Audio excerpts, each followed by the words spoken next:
तो hello friend, आज मैं बताने वाला हूँ बौद्ध धर्म के बारे में।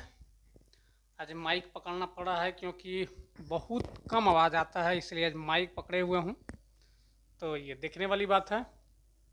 आज बौद्ध धर्म बताएंगे। तो सबसे पहले बौद्ध धर्म का पार्ट थर्ड बना दिया हूँ। आज ये रिवाइज करवा देता हूँ एक बार फिर से, तो आप लोग बने रहिएगा। ये मुझे सबसे पहले बताऊंगा कि बौद्ध धर्म के संस्थापक कौन थे।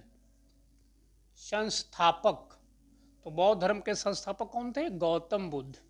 कौन थे? गौतम बुद्ध। गौतम बुद्ध। इनका जन्म कब हुआ था? तो जन्म हुआ था 563 ईसा पूर्व, यानी ईस्वी से पहले। मृत्यु कब हुआ था? तो 483 ईसा पूर्व। जन्म हुआ था लुम्बिनी में। लुम्बिनी कहाँ है? नेपाल में। और ये है कुशीनगर। कुशीनगर कहाँ है? यूपी में। ज्ञान की प्राप्ति कहाँ हुआ था? तो ज्ञान की प्राप्ति इनको हुआ था गया में। उसके बाद में इनका माता कौन था? तो महामाया। और पिता कौन थे? तो इनका पिता था, नाम था सुशोधन। कौन सा कुल के थे? तो शाक्य कुल। कौन सा कुल? शाक्य कुल।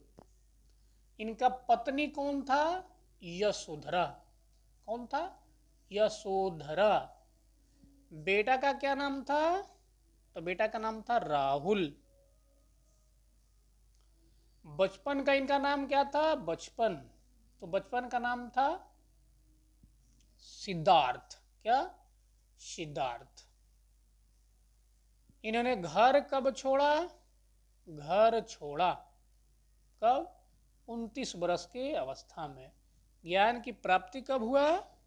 तो 35 वर्ष की अवस्था में, यानी 6 साल विकट परिस्थिति के कारण इनका ज्ञान की प्राप्ति हुआ। अब देखते हैं कि ये 6 साल घन तप क्या था। 6 साल। तो यहां तक तो क्वेश्चन शायद मुश्किल से पूछता होगा। क्वेश्चन कहाँ से पूछता है कि घर छोड़े थे, यानी गृह त्याग। तो गृह त्याग का प्रतीक क्या था? तो घोड़ा से छोड़े से। तो गृह त्याग क्या था? तो घोड़ा। इनका जन्म का प्रतीक क्या है? जन्म का प्रतीक, तो जन्म का प्रतीक क्या था? कमल या सांड। उसके बाद में मृत्यु का इनका प्रतीक चिन्ह क्या था? तो स्तूप। बड़े बड़े स्तूप देख रहे होंगे, इनका वही मृत्यु का प्रतीक चिन्ह है। उसके बाद में देखा जाए तो सबसे इंपॉर्टेंट क्या है कि इनका ज्ञान की प्राप्ति पीपल के पेड़। पीपल के पेड़ में हुआ था। कहाँ? बोध गया। बोध गया। कौन सा नदी? तो आज का नदी है फल्गु, पहले इसका नाम था निरंजना नदी। अब देखा जाए, पूछता है क्वेश्चन यहां से कि प्रथम उपदेश कहाँ दिए थे? तो श्रावस्ती। कहाँ? श्रावस्ती में। सबसे ज्यादा कहाँ दिए थे? सॉरी, सबसे पहले दिए थे सारनाथ में। कहाँ? सारनाथ में। और सबसे ज्यादा श्रावस्ती में। इनका भाषा क्या था? पाली भाषा। कौन सा भाषा? तो पाली भाषा में इन्होंने सबसे ज्यादा। इनका बौद्ध धर्म का 3 गो पुस्तक है। पुस्तक कौन कौन? जिसका नाम दिया गया है त्रिपिटक। 3 पुस्तक के क्या नाम था? त्रिपिटक, यानी 3 गो पुस्तक। विनय पिटक, अभिधम पिटक, और एक विनय पिटक और अभिधम पिटक, और एक है शायद वो मिस्टेक हो रहा है। तो अब देखने वाली बात है कि सम्मेलन हुआ था, इसमें सम्मेलन पूछता है। तो 483 ईस्वी में सम्मेलन हुआ था। कहाँ हुआ था? ये राजगृह में। राजगृह। अध्यक्ष कौन था? तो महाकश्यप। महाकश्यप प्रथम का। अध्यक्ष कौन था प्रथम का? तो अजात शत्रु। अजात शत्रु। दूसरा कब हुआ था? तो 100 साल बाद 383 ईसा पूर्व में। कहाँ हुआ था? तो वैशाली। शासक कौन था? तो कालाशोक। कालाशोक। अध्यक्ष कौन था? तो सर्वाकामी। सर्वाकामी। तीसरा हुआ था 258 या 250 के आसपास। ये कौन थे? तो मोगली पुत्र तिस्त। मोगली पुत्र तिस्त। राजा कौन था? तो ये थे अशोक। कहाँ हुआ था? तो पटना यानी पाटलिपुत्र। और चौथा और लास्ट कहाँ हुआ था? तो ये हुआ था कुंडल कश्मीर। कब हुआ था? तो 78 में। राजा कौन था? तो कनिष्क। और इसमें अध्यक्ष वसुमित्र और उपाध्यक्ष कहा जाए तो अश्वघोष, जिसको बुद्ध चरित्र का लेखक कहा जाता है, अश्वघोष को। यहाँ से क्वेश्चन ज़्यादा पूछा जाता है। तो ये क्वेश्चन को आप लोग आराम से एक बार रिवाइज करके देखिएगा कि क्वेश्चन बहुत इंपॉर्टेंट है। सबसे ज़्यादा कौन पूछता है? तो ये वाला अध्यक्ष और शासक के नाम इसमें ज़्यादा पूछता है। अब देखा जाए कि इनका 4 गो आर्य था। आर्य शब्द कौन सी था? कि दुख, दुख का कारण, दुख के निवारण, यही आर्य था। इनका अष्टमार्ग था, यानी 8 मार्ग, यानी दुख से छुटकारा पाने के लिए, जीवन मरण से छुटकारा पाने के लिए 10 गो यानी 8 गो अष्टमांग था। 8 गो में क्या क्या था?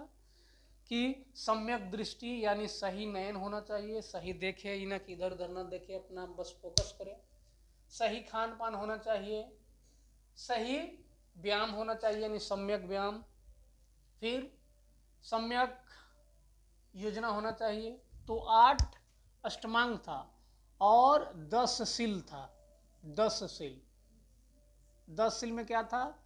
अहिंसा, सत्य, चोरी नहीं करना, धन नहीं रखना, शराब से दूर रहना, संगीत से दूर रहना, यानी 10 शील था।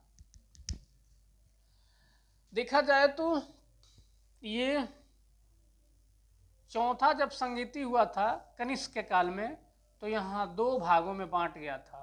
कौन था भाग में? तो महायान और हीनयान।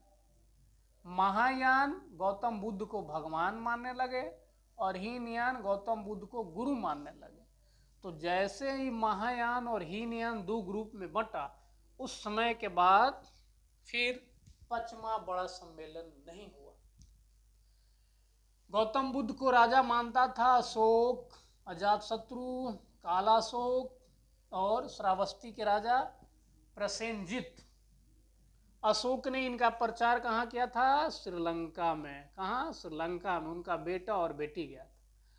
बौद्ध धर्म चाइना में, थाईलैंड में, इंडोनेशिया में और ये म्यांमार वगैरह जितना है, इधर में नेपाल और फिर श्रीनगर यानी जम्मू कश्मीर, लद्दाख और यानी बहुत दूर तक इनका धर्म प्रचार में था। यानी कहा जाए तो नालंदा विश्वविद्यालय में इनका पढ़ाई भी होता था। अब इसको देखा जाए कि इन्होंने कहते हैं कि ईश्वर नहीं है, यानी अनिश्वरवादी थे। आत्मा नहीं है, ये आत्मा को नहीं मानते थे। हाँ, कर्म को मानते थे। कर्म ही क्या है? ईश्वर है। कर्म ही क्या है? प्राकृतिक है। तो इन्होंने क्या? तो ये ईश्वरवादी नहीं थे। पूछता है कि ईश्वरवादी थे कि नहीं? तो ये ईश्वरवादी नहीं थे। तो बौद्ध धर्म में ये कहा गया है कि बौद्ध धर्म ये एक पूरे भारत को क्या करने वाला है? ये धर्म का प्रचार करने वाला है, जिसको कहा गया है कि बौद्ध धर्म पूरी दुनिया में श्रेष्ठ माना जाता है। तो इसलिए बौद्ध धर्म का एक बार हमने फिर से रिवाइज कर दिया। तो आप लोग वीडियो को दोबारा देखिएगा, तिबारा देखिएगा, ताकि याद हो जाएगा। तो मैं कहता हूँ कि इनमें प्रमुख पुस्तकें 3 गो हैं, अध्यक्ष हैं और शासक है, ये मुख्य है। और फिर ये इनका प्रतीक चिन्ह, प्रतीक भी ध्यान देना है। 3 किताब यानी त्रिपिटक किस ग्रंथ का है? तो बौद्ध धर्म का। 3 किताब कौन कौन है? तो विनय पिटक, अभिधम पिटक और एक है सुत्त पिटक। सुत्त पिटक। बुद्ध चरित्र के लेखक कौन थे? तो अश्वघोष, जो चौथे में क्या थे? वो उपाध्यक्ष थे या उपाध्यक्ष कह सकते हैं। तो ये रहा बौद्ध धर्म का छोटा सा एक डिटेल्स। तो फिर मिलेंगे अगले क्लास में, तब तक के लिए जय हिंद।